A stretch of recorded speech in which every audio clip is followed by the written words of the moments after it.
Okay बच्चों, good morning. बेटे ये हमारा पार्ट 2 है। हम लोग ऑलरेडी सैंपल पेपर सॉल्व कर रहे थे। सीबीएसई का जो करंट ईयर का 2023 एंड 24 का सैंपल पेपर सीबीएसई ने लॉन्च किया वो हम सॉल्व कर रहे थे। इससे पहले वाला जो सैंपल पेपर का पार्ट 1 है मैक्रो इकोनॉमिक्स का, वो ऑलरेडी मैंने सॉल्व कर दिया था। उसका पार्ट 1 की वीडियो आप देख सकते हैं।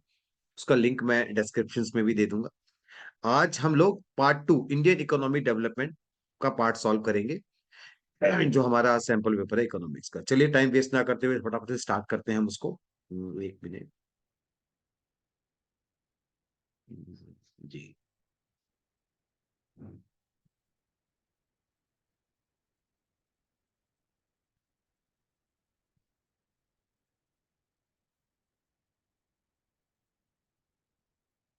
जी, तो ये आपके सामने बेटे इकोनॉमिक्स का सैंपल पेपर 2023-24 जो सीबीएसई ने लॉन्च किया है, उसका सेक्शन 2 है इंडियन इकोनॉमी डेवलपमेंट। उसके पहले के 17 क्वेश्चन 1 to 17 मैक्रो इकोनॉमिक्स के थे, जो हमने सॉल्व कर दिए। ठीक है, तो चलो फटाफट से सेक्शन बी भी सॉल्व कर लेते हैं। देखिए क्वेश्चन नंबर 18 की अगर हम बात करें, तो क्वेश्चन नंबर 18 क्या कहता है?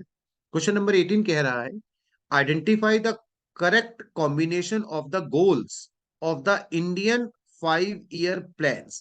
कि जो हमने प्लानिंग कमीशन बनाया था 1950 के अंदर, तो हमने 5 ईयर प्लान्स के गोल बनाने शुरू किए थे। कुछ शॉर्ट रन थे, कुछ लॉन्ग रन गोल्स। यहाँ पर लॉन्ग रन गोल्स की बात की जा रही है कि कौन कौन से लॉन्ग रन गोल्स बनाए गए थे, सेट किए गए। तो चार थे। ग्रोथ यस था बेटे। इक्वालिटी नहीं था, यहां बच्चा कंफ्यूज हो सकता है। इक्वालिटी नहीं था, इक्विटी था। मॉडर्नाइजेशन भी था और सेल्फ रिलायंस भी था। तो बेटे इक्वालिटी नहीं था, तो ये तो होने से रहा, कट कर दो। डेवलपमेंट तो था ही नहीं, छोड़ दो। गुड हेल्थ ये भी नहीं था। ये growth, equity, modernisation and self reliance, तो ये चार गोल थे बेटे। बच्चा जनरली कंफ्यूज हो सकता है इक्वालिटी एंड इक्विटी को लेकर, लेकिन इक्विटी था, इक्वालिटी नहीं था। तो पहला ऑप्शन होने वाला है 18th का डी। ठीक है, चलिए सेकंड 19th क्वेश्चन देखिए। China has performed exceedingly well in various health and economic indicators। China बहुत बढ़िया करने किया है चाइना ने हेल्थ एंड इकोनॉमिक के अंदर। Identify which of the following is not a health indicator. इनमें से कौन सा वाला हेल्थ इंडिकेटर नहीं है? इन्फेंट मोर्टेलिटी रेट ये हेल्थ इंडिकेटर है। लाइफ एक्सपेक्टेंसी एट बर्थ ये भी लाइफ इंडिकेटर है। नेक्स्ट क्या है हमारा? नेक्स्ट है percentage of people below poverty line. नहीं, ये नहीं है बेटे, ये डेवलपमेंट इंडिकेटर में चला जाएगा। और मैटरनल मोर्टेलिटी रेट ये भी हेल्थ इंडिकेटर है। तो कौन सा नहीं है बेटे इसके अंदर health indicator? Point number C, ये नहीं है। Next question, 20th question. The shackles of, shackles मतलब हिल जाना किसी चीज का। The shackles of agriculture during the colonial rule was permanently broken by the given revolutions that resulted from the application of। तो एग्रीकल्चर हमारी जो थी उसको एकदम हिलाकर दोबारा से बेहतर करने के लिए कौन जिम्मेदार है, जब परमानेंटली इसको ब्रेक किया था चीजों को बेटरनेस के लिए? HYV यानी कि जो हाई यील्डिंग वेराइटी सीड्स थे वो जिम्मेदार थे, हाँ बिल्कुल थे। मैकेनाइजेशन ऑफ एग्रीकल्चर ये भी था। केमिकल फर्टिलाइजर्स एंड पेस्टिसाइड्स ये भी था। ऑर्गेनिक फर्टिलाइजर्स ये नहीं था बेटे, ऑर्गेनिक नहीं था, केमिकल फर्टिलाइजर्स थे। तो पहला ये 1 2 3 वाला ऑप्शन होने वाला है। तो 1 2 3 ये ऑप्शन नंबर बी, इसमें आंसर आएगा। क्लियर? चलिए आगे बढ़ते हैं। नेक्स्ट ये हमको पिक्चर नजर आ रही है, यहाँ पर कुछ लेडीज क्या कर रही है, study the following picture and answer the given question. ये पिक्चर्स बेटे बी कीपिंग का कुछ नजर आ रहा है। और बी कीपिंग बेसिकली शहद से रिलेट करता है, ठीक है, शहद वगैरह। और शहद बेटे हॉर्टिकल्चर से रिलेट करता है, ध्यान रखना। Women in rural household take up beekeeping as an entrepreneur activity. Such kind of activities may be envisaged under dash as diversification of activity. तो किसके अंदर आएगा बेटे? ये हॉर्टिकल्चर, मैंने अभी बात करी दी आपसे, सी ऑप्शन आएगा। नेक्स्ट 22। असर्शन क्या कहता है? In 1991 as an immediate measure to resolve the balance of payment crisis the rupee was devalued against foreign currency. तो बिल्कुल सही बात कह रहा है कि इंडियन करेंसी की करेंसी को डिवैल्यूएट किया गया था। कितना किया गया था रफली बता देता हूँ, 20% डिवैल्यूट किया गया था। ठीक कह रहा है वो, तो मैं एक्स्ट्रा आपको नॉलेज दे रहा हूँ। Devaluation of currency was eminent to replenish to deteriorated foreign exchange reserve. Devaluation बहुत जरूरी था, क्योंकि जो हमारी फॉरेन एक्सचेंज रिजर्व था वो खत्म होता था। तो हम डिवैल्यूट करेंगे तो हमारा एक्सपोर्ट इंपोर्ट का एक्सपोर्ट बढ़ेगा, जिससे हमारे पास फॉरेन एक्सचेंज रिजर्व बढ़ जाएगा। तो ये इसका रीजन भी है, करेक्ट एक्सप्लेनेशन भी है कि क्यों किया गया। तो ऑप्शन नंबर ए इसका करेक्ट आंसर है। 23rd। Under dash in China farmers and industrial units were required to buy and sell fixed quantities of inputs and outputs on the basis of prices fixed by the government, and the rest were repurchased and sold at a market. तो कौन सा system था जिसके अंदर farmer and industrials को अलग कीमत पे माल बेचना होता था, बाकी चीजें अलग चीज पे बिकती थी? उसे कहते थे dual pricing, prices set in the two ways. तो ड्यूल प्राइसिंग इसका राइट आंसर है 23rd का। चलिए आगे बढ़ते हैं। नेक्स्ट है क्वेश्चन नंबर 24, आप देखेंगे माइक्रो क्रेडिट प्रोग्राम्स, छोटे लेवल पे जो होता है, play a vital role in ensuring an overall development of the rural economy as they are. Micro बेटे क्रेडिट पता है क्या होता है? वो SHG, सेल्फ हेल्प ग्रुप, जिसमें लोगों को कहा जाता है कि अपने थोड़े थोड़े पैसे इकट्ठे करके एक दूसरे को लोन देना शुरू। तो उससे क्या फायदा हुआ? Provide financial support, definitely. Lead to women empowerment, yes, women empowerment इसलिए क्योंकि वुमेन्स के द्वारा जनरली इनको चलाया जाता था, SHG को। और enhance the reach of the formal credit system, ये भी बिल्कुल सही है, फॉर्मल क्रेडिट सिस्टम्स की रीच को बढ़ा दिया इसने, SHG ने। तो इसका आंसर आना चाहिए 1, 2 एंड 3, तीनों ऑप्शन करेक्ट है, तो डी ऑप्शन आएगा इसका। Next 25th, dash may be defined as the measure of the extent of demographic participation in the social and political decision making। कितना आपको डेमोग्राफिक पार्टिसिपेशन आपको मिलता है social and political decision making में, उसे liberty indicators कहा जाता है बेटे।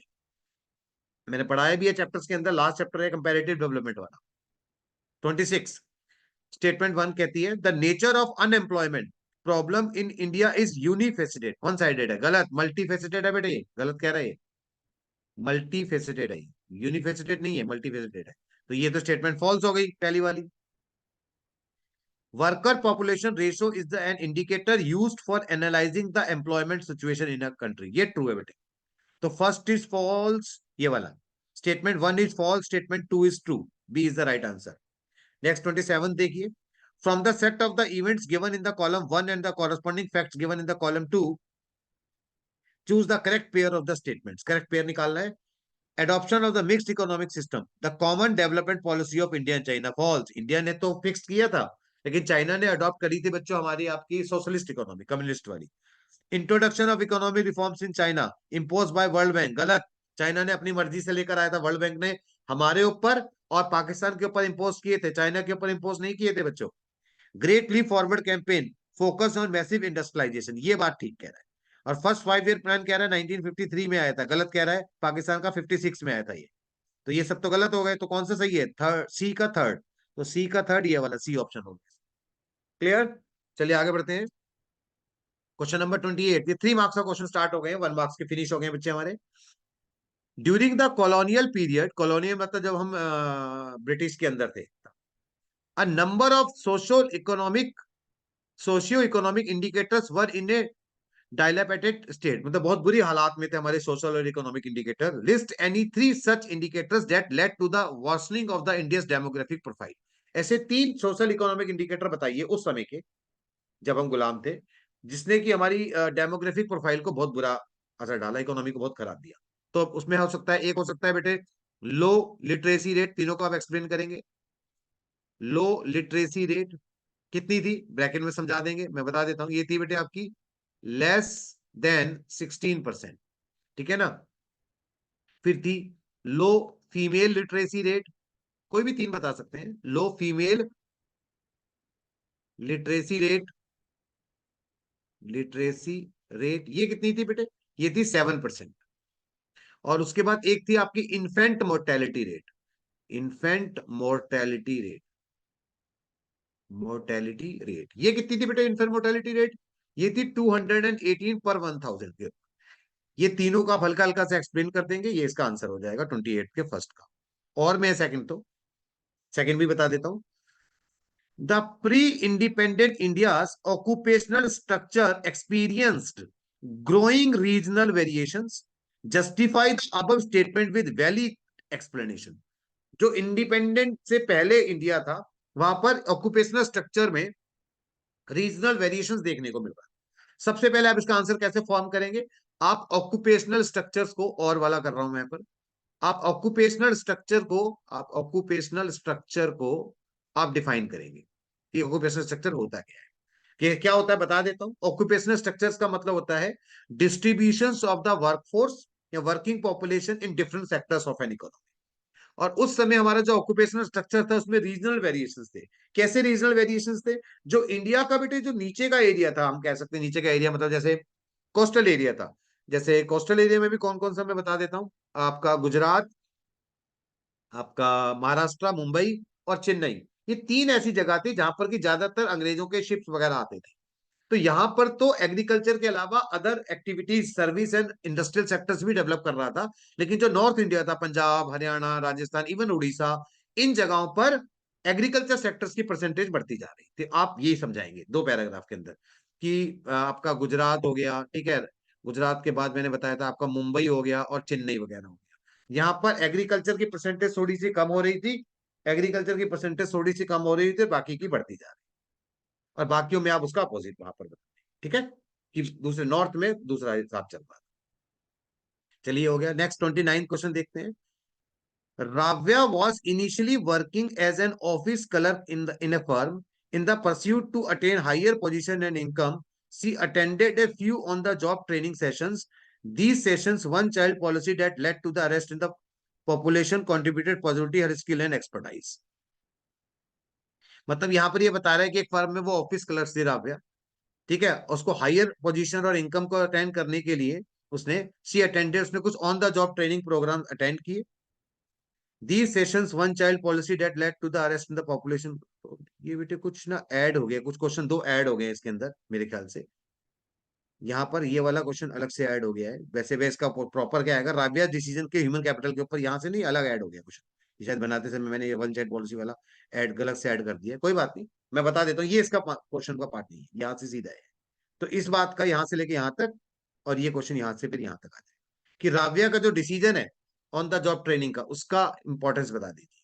तो आप ऑन द जॉब ट्रेनिंग वाला जो पॉइंट है ह्यूमन कैपिटल फॉर्मेशन में, चार पॉइंट्स, चार है पांच पॉइंट्स हैं, तो ऑन द जॉब ट्रेनिंग वाले पोर्शंस को आप एक्सप्लेन करेंगे, उसके आप पॉजिटिव इंपैक्ट लिखेंगे कि उसके क्या क्या फायदे, ऑन द जॉब ट्रेनिंग के क्या बेनिफिट्स होते हैं, वो आप समझा देंगे पूरा पॉइंट, राइट।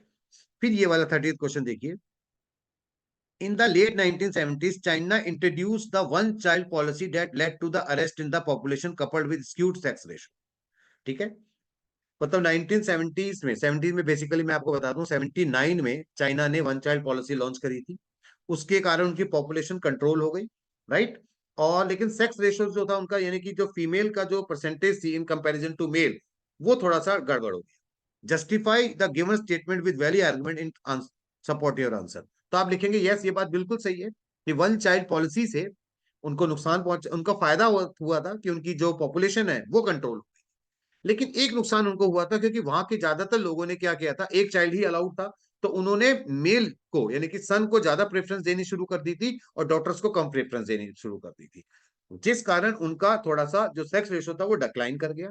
और इस चीज को काउंटर करने के लिए 1980 अगले ही साल के लेट में चाइना ने एक पॉलिसी क्रिएट करी थी, जिसमें कि उसने कहा था कि वो रूरल एरिया जो है, रूरल चाइना है, उसमें अगर किसी रूरल कपल के, गांव में रहने वाले किसी कपल के फर्स्ट चाइल्ड डॉटर होती है तो उसको सेकंड चाइल्ड भी अलाउ कर दिया गया।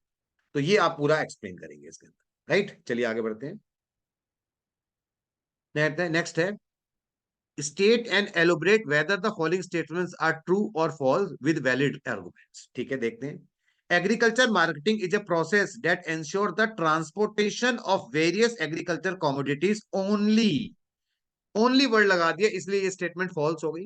एग्रीकल्चर मार्केटिंग के अंदर सिर्फ ट्रांसपोर्टेशन नहीं आता, एग्रीकल्चर मार्केटिंग के अंदर तो बेटे ट्रांसपोर्टेशन के अलावा पैकेजिंग हो गया, ग्रेडिंग हो गया, ट्रांसपोर्टेशन हो गया, स्टोरेज हो गया, ये सब एक्टिविटीज भी आती है। तो ये ओनली वर्ड लगने से ये स्टेटमेंट फॉल्स, समझा देंगे और करेक्ट स्टेटमेंट दे देंगे।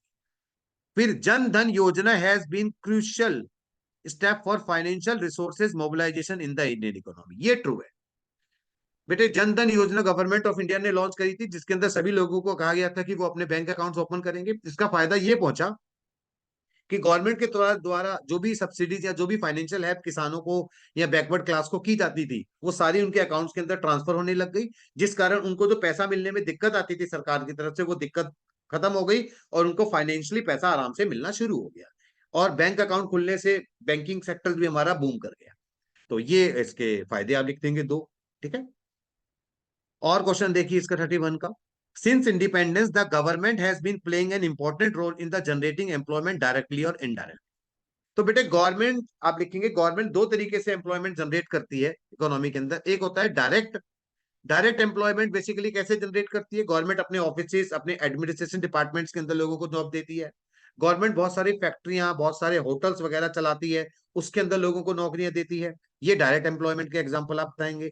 इनडायरेक्टली गवर्नमेंट क्या करती है? गवर्नमेंट जब अपना प्रोडक्शन बढ़ाती है अपनी किसी कंपनीज का अपने लेवल पर, तो उस प्रोडक्शन बढ़ाने से, डेवलपमेंट एक्टिविटीज करने से जो प्राइवेट फर्म्स गवर्नमेंट के साथ जुड़ी होती हैं उनका लेवल ऑफ प्रोडक्शन भी बढ़ जाता है, जिस कारण उनको ज्यादा लेबर की जरूरत पड़ती है, तो वो और लोगों को काम देते हैं। ये इनडायरेक्टली गवर्नमेंट एम्प्लॉयमेंट बढ़ाती है। तो आंसर देने के लिए आप लिखेंगे कि yes the government yes the government are taking various steps to increase the employment. All the steps are can be classified into two parts, direct and indirect. Direct को अलग एक्सप्लेन करेंगे, इनडायरेक्ट को अलग एक्सप्लेन करेंगे, right. चलिए 32 देखेंगे। 32 में अगर हम पिक्चर को ध्यान से देखें तो ये एक बेटे इनफॉर्मल सेक्टर है, ये फॉर्मल सेक्टर है। तो फॉर्मल सेक्टर से बंदे शिफ्ट होते होते इनफॉर्मल में जा रहे हैं, ये दिखा रहा है एम्प्लॉयमेंट सिचुएशन।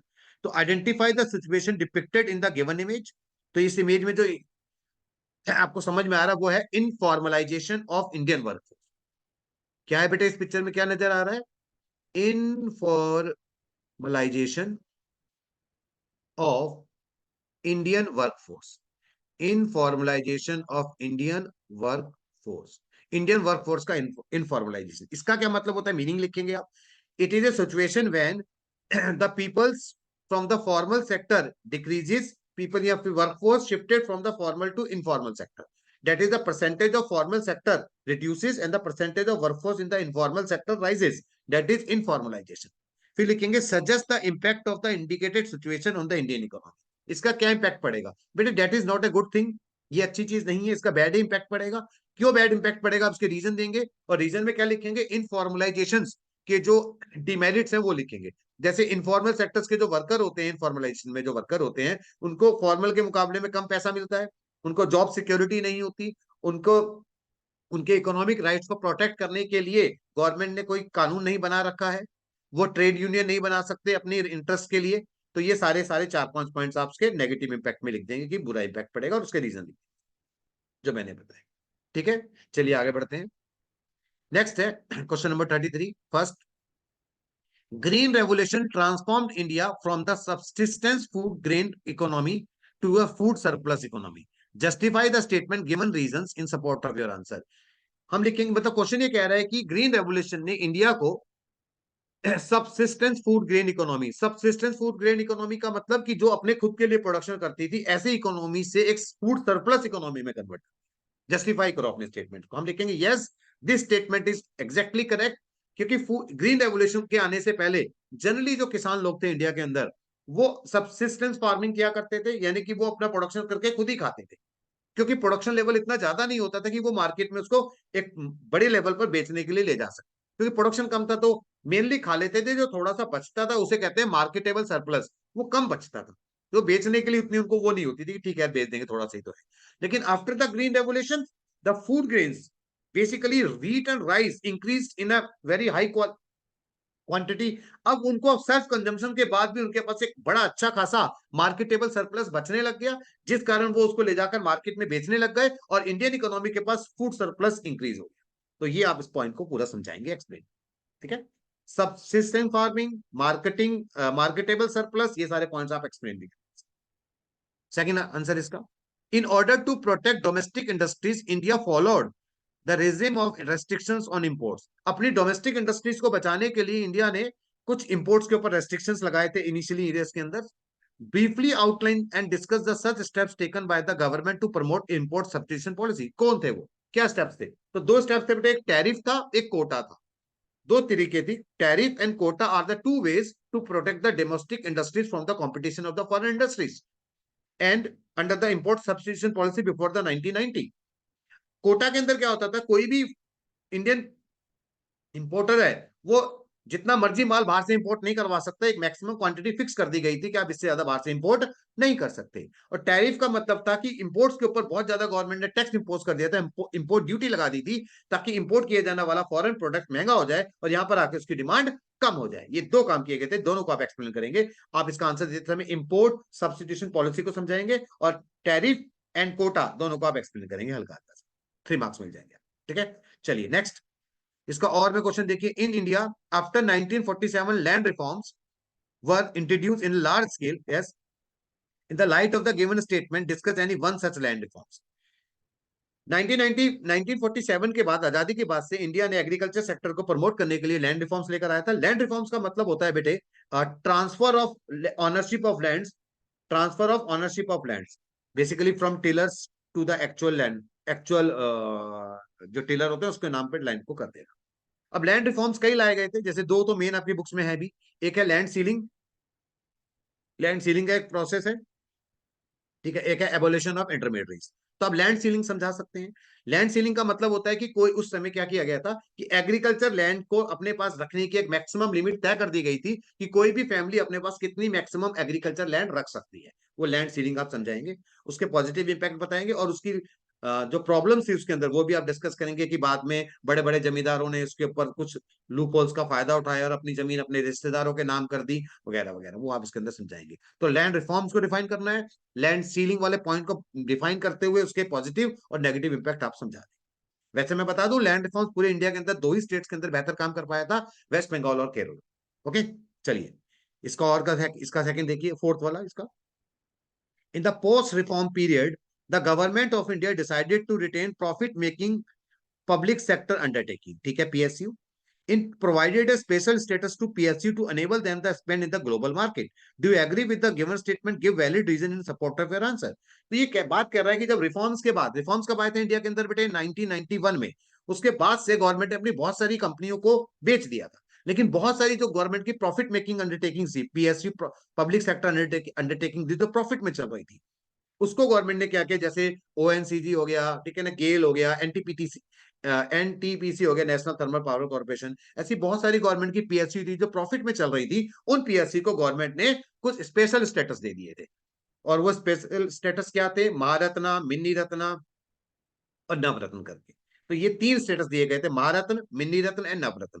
इसको स्टेटस देने का नाम, सिर्फ नाम नहीं दिया गया था, स्टेटस, स्पेशल स्टेटस में नाम नहीं दिया गया था, उसके अलावा इनको डिसीजन लेने की, मैनेजरियल डिसीजन लेने की पावर भी सरकार ने दे दी थी कि आप अपने लेवल पर डिसीजन लेके इसको चलाइए।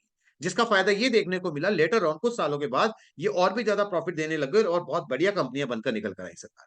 तो इस पॉइंट्स को आप एक्सप्लेन करेंगे कि हम इससे इससे ये सरकार का बहुत बेहतर स्टेप्स था। सरकार ने जब उनको पावर दी डिसीजन लेने की तो उसका ज्यादा फायदा सरकार को देखने को मिला और ये सरकार की पीएसयू कंपनी बहुत बढ़िया परफॉर्म कर। तो ये इसका आंसर क्रिएट हो जाएगा। ठीक है, चलिए ये इसको पूरा एक बार रीड कर सकते हैं आप, मैंने वैसे एक बार रीड कर लिया था। और मैं बता दूं, 2 क्वेश्चन इसमें, क्वेश्चन पढ़ लिया करो। एक तो आपको ये बताना है कि भैया सस्टेनेबल डेवलपमेंट क्या होता है, डिफाइन करना है, तो बहुत आराम से डिफाइन कर देंगे कि भैया sustainable development is the development that meets the need of the present without compromising the ability of the future generation to meet their own needs. ये डिफाइन हो जाएगा इसका आंसर। ठीक है, फिर कहता है briefly elaborate any 2 reasons behind the objective of the green growth being set up by the Indian government. तो 2 कारण बताइए जिस जो कि भारत सरकार ने ग्रीन ग्रोथ को जो इनिशिएट किया था उसके पीछे के 2 ऑब्जेक्टिव क्या थे, क्यों ग्रीन ग्रोथ को बेसिकली टारगेट किया गया है। तो इसका आंसर यहां पर है, मैंने पढ़ लिया ऑलरेडी इसको, तो आप भी डेफिनेटली पढ़ेंगे पहले। एक रीजन तो यहां से यहां बनेगा, 4 नंबर का है तो 2-2 पॉइंट तो आपको लिखने पड़ेंगे। The government has accelerated the pace of the economic growth as India facing the grave reality of the depleting natural resources, limited supply of water minerals and fossil fuels. एक ये हो जाएगा वन पार्ट में। दूसरे में, in bid to counter the climate threat India has committed to achieve the net zero by 2070 release in the low carbon development strategy and introduce the concept of the life वगैरह। यहाँ ये दूसरा point हो जाएगा। Clear? तो definition और इनको ए और बी, बी में 2 पॉइंट बना देंगे, ए और बी, और ये दोनों दो बातें अलग अलग करके लिख के एक्सप्लेन। तो इसके साथ ही ये पूरा आपका बढ़िया हो जाएगा। इसको डेफिनेटली एक बार राइट जरूर करना, खुद करके देखना। इंडियन इकोनॉमी में प्रॉब्लम क्या आती है बेटे, इंडियन इकोनॉमी के अंदर बच्चा समझ लेता है चीजों को लेकिन कॉपी पे नहीं करता है प्रैक्टिस कभी, तो जिस कारण उसको प्रॉपर मार्क्स नहीं मिल पाते एग्जाम के अंदर। तो आप जरूर इसको कॉपी पे प्रैक्टिस करना। हम नेक्स्ट सैंपल पेपर लेकर मैं जल्दी ही फिर आपके साथ मिलता हूँ बेटे, मैं आप लोगों के साथ। ठीक है, आज इतना ही करेंगे, इसको डेफिनेटली आप प्रैक्टिस कर लेना बेटे। ठीक है, good day and take care बेटे।